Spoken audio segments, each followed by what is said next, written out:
Какво направихме с децата? Защо света им подменихме? И книжките с приказки любими, с таблет и телефон сменихме.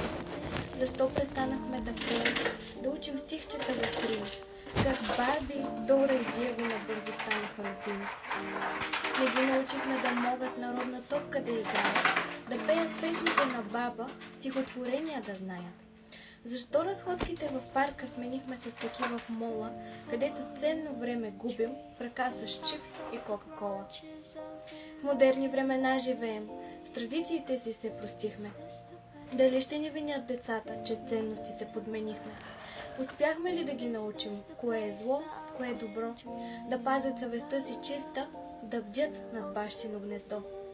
Успяхме ли? Дали е смисъл имало? Защото казали са древните, че нямат бъдеще уния, които нямат минало.